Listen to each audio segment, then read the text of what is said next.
আমাদের এমনিতে বলেছে সাধারণ শস্যের দ্বিতীয় জেলা পর ফুল প্রবর্তন বলে সাধক। দুটো আমার 8টা জেলা আছে, 8টা জেলার পরে এবং সাধারণ শিশু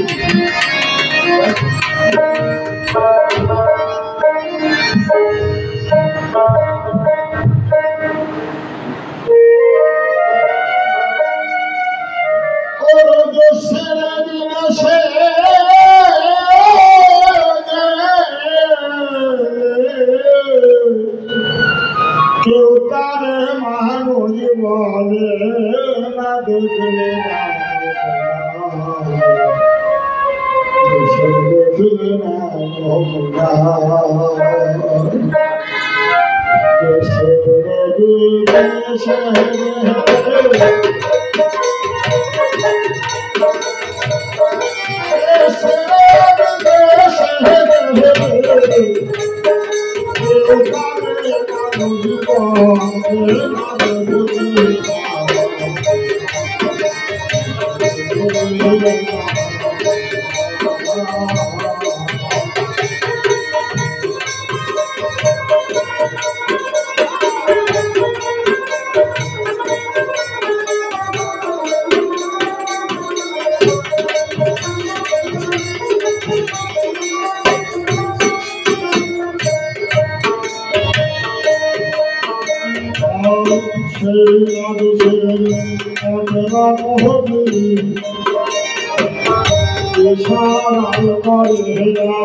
বলেছে সনাতন ধর্মটা কাকে বলা হয়।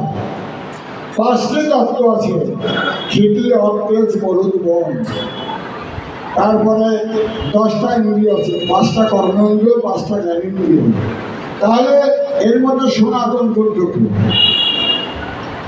সনাতন কাহাকে বলা হয়? মহাজন বলছে 700 সনাতন।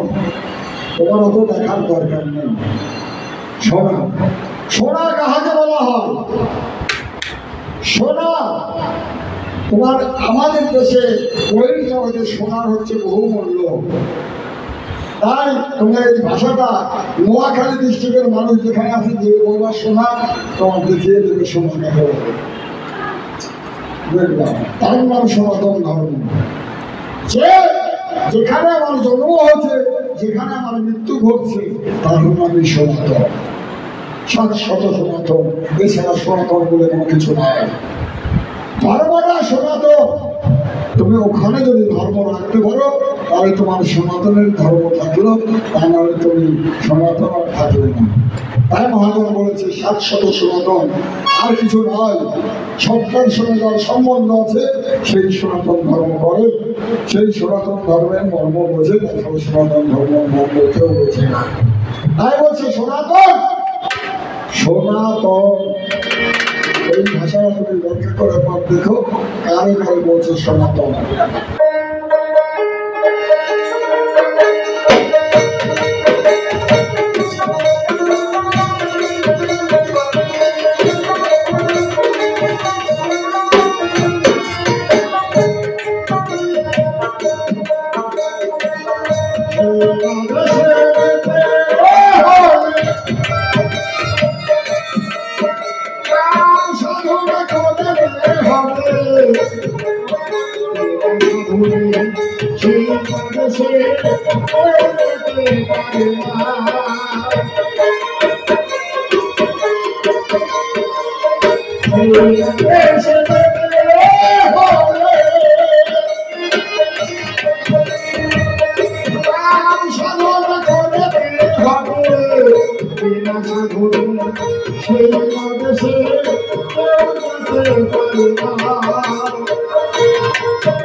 আরো 7টা সমুদ্রের কথা বলেছি।